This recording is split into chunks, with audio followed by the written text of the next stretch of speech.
여러분 안녕하십니까? 무기탄 통신입니다. 오늘은 중국 고대의 전설적인 위인 강태공의 이야기를 해보면서 우리 삶에서의 나이라고 하는 것에 대해서 한번 논해보도록 하겠습니다. 이 강태공은 정말로 유명하고 독특한 캐릭터를 가지고 있는 사람입니다. 오늘날 우리나라에는 그 낚시꾼의 대명사로 널리 언급되고 있죠. 이 강태공이 그 백발이 성성한 노인네가 그 강가에서 이제 그 고든 낚싯바늘을 가지고서 낚시질을 하다가 그 주나라 문왕 서백창을 만나서 등용되었다는 그 유명한 고사가 굉장히 역사의 명장면으로 인상 깊게 알려져 있기 때문에 그러한 측면이 있는 것 같습니다. 이 강태공이라고 하는 그 인물의 삶을 노골적으로 훑어보자면은 그야말로 영욕의 일생을 보낸 출세의 상징이고 권력과 욕망의 화신, 대전략가로서 사람들의 존경과 선망의 대상으로 대표적인 역사 위인입니다. 이 강태공의 일생을 한마디로 표현하는 말이 바로 그 유명한 궁80 달80이죠. 인생 전반기의 80년은 아주 곤궁하게 살았고 후반기의 80년은 온갖 영화를 누리면서 떵떵거리면서 살았다는 것입니다. 이 강태공이 그 나이 72세 때 주나라 문왕을 만나서 등용이 되고 사상보라고 하는 왕의 스승이 되죠. 그리고 그 문왕의 아들이었던 무왕을 도와서 그때 당시에 은나라 주왕을 치는 그 무왕벌주라고 하는 역성혁명을 일으켜서 성공합니다. 그리고 그 공으로 그때 당시에 최고로 좋은 땅이었던 제나라 땅에 분봉받게 되죠. 그 자손들도 이제 대를 이어서 아주 떵떵거리면서 번창을 합니다. 심지어는 그 우리나라의 노태우 대통령이 그 교환 오씨의 선조가 이 강태공이라고 강태공 사당에 방문한 적도 있습니다. 이 강태공은 그야말로 인간으로서는 최고의 영광을 누린 것이죠. 하지만 그 이전에 그 72세 전의 삶은 이러한 영광하고는 굉장히 거리가 멀었습니다. 완전히 몰락한 집안에서 먹고 살기 위해서는 뭔 짓이든지 사람이 할 수 있는 일은 닥치는 대로 다 했던 것 같습니다. 그 태공이라고 하는 존칭은 이제 나중에 붙은 것이고 원래는 그 성이 강, 씨가 여, 이름이 상, 자가 자. 그래서 보통은 강상, 여상, 강자 그렇게 부르죠. 이 강태공이 살아온 그 삶의 활동 반경이 대체로 그 황하 유역이었습니다. 이 강태공은 저 동쪽에 이제 동해 출신이라고도 하고 그 황하 안쪽에 한해 출신이라고도 하죠. 그때 당시에 그 은나라의 수도였던 조가가 바로 이 황하 중류에 있었습니다. 그러다 보니까 이 강태공이 이 황하를 타고서 이제 왔다리 갔다리 하면서 여러 가지 장사를 한 겁니다.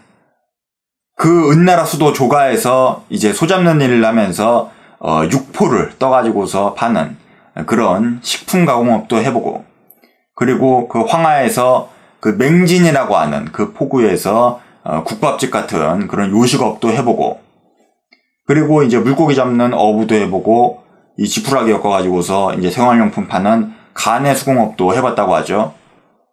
그렇게 여러 가지 사업을 하고 장사를 하다가 몇 번은 또 말아먹고 재산도 다 두드려 먹고 이제 장사에는 질렸는지 학문을 하겠다고 이제 집구석에서 책만 보기 시작한 겁니다. 그러다 보니까 그 부인의 입장에서는 속이 터지는 거죠.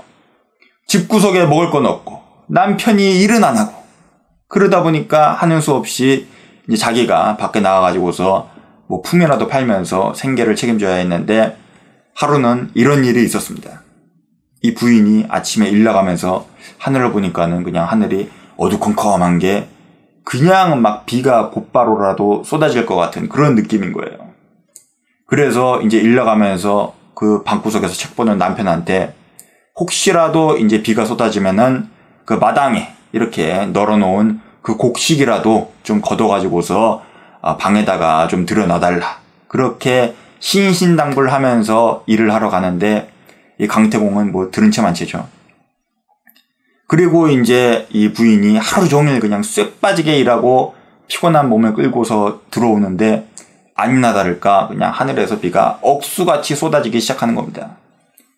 그래서 그냥 그 비를 쫄딱 맞고서 헐레벌떡 뛰어와가지고서 집에 겨우 도착해서 보니까 이 마당에 멍석이 그대로 깔려있는 겁니다. 보니까 그 곡식이 벌써 그냥 빗물에 다 휩쓸려가지고서 다 떠내려갔죠.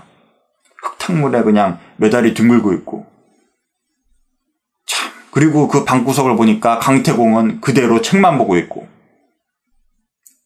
그 부인의 심정이 참 얼마나 황당하면서도 비참하고 그 삶이 얼마나 참혹했겠습니까? 그날로 집을 나가버렸죠. 그 부인만큼이나 이 강태공의 마음도 착잡하고 비참하기가 정말 말로 이룰 수가 없었을 것입니다.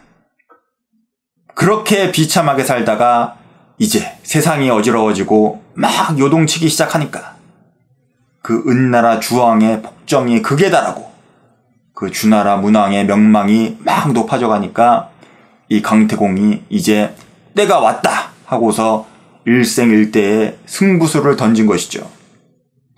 그 위수의 강가에서 고든 낚싯바늘 가지고서 이제 낚시질하는 그 쇼를 내가지고 그 주나라 문왕을 만나고 인생 역전을 시작한 것이죠. 그때가 강태공의 나이 72세 때였습니다. 이 주나라 문왕 서백창이 무엇을 보고서 그 강태공을 등용했을까요? 무엇 때문에 그 강태공이 그 타이밍을 기점으로 그야말로 비룡승천해서 인생 역전을 성공할 수 있었을까요? 단순하게 그 백발 노인네가 낚시질하는 게 신선 같아 보여서 이렇게 모셔왔다. 그건 좀 문제가 있는 것이죠.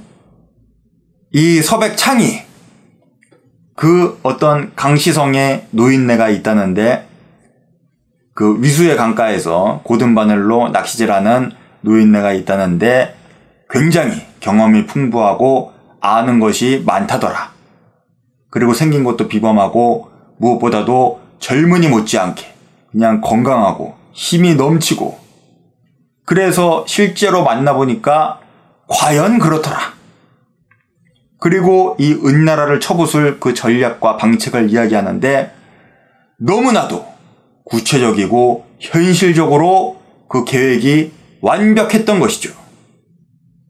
이 강태공의 이야기가 우리에게 주는 메시지는 무엇일까요? 단순하게 때를 잘 만나면 인생 역전을 할 수 있다? 그런 것이 아니죠. 바로 나이하고는 상관없이 언제든지 기회는 있다는 것입니다. 그리고 그 기회를 위해서는 준비가 되어 있어야 한다는 것이죠. 첫째로 무엇이 준비되어 있어야 합니까? 자기 몸뚱아리죠. 바로 건강입니다. 이 몸이 건강하고 힘이 넘치면은 못할 일이 없습니다. 이 강태공이 나이 70이 돼서도 힘이 넘치고 건강했기 때문에 그 엄청난 전쟁을 이끌고 승리할 수가 있었고 그 이후에도 그 제나라의 제후로서 수십 년을 더 영화를 누리면서 떵떵거릴 수가 있었던 것이죠. 둘째로는 무엇이겠습니까? 풍부한 지식과 경험, 트렌드를 읽고 이 세상 돌아가는 것을 파악하는 통찰, 그리고 그것을 연구하고 계획하고 실천해내는 능력과 실력을 갖춰야 한다는 것입니다. 이 몸뚱아리가 아무리 건강하면 뭐합니까? 아는 것이 없고 맹탕이면은 기회가 100번 1000번 널브러져 있어도 그것을 타고서 어떻게 일어설 수가 있겠습니까? 알아야 아는 만큼 할 수가 있는 것이죠. 건강하고 능력 있으면은 나이 70이 아니라 80, 90을 먹었어도 인생에서의 새로운 성취와 성공을 이루기에 모자른 것이 무엇이겠습니까? 여러분 모두 건강합시다. 그리고 능력과 실력을 갖춥시다. 인생에서 지천으로 쏟아지는 기회를 이 건강한 몸뚱아리로 휘젓고 다니면서 쓸어 담읍시다. 이토록이나 멋진 일에 나이는 조건에 없습니다. 시청해주신 여러분, 대단히 감사합니다. 지금까지 무기탄이었습니다.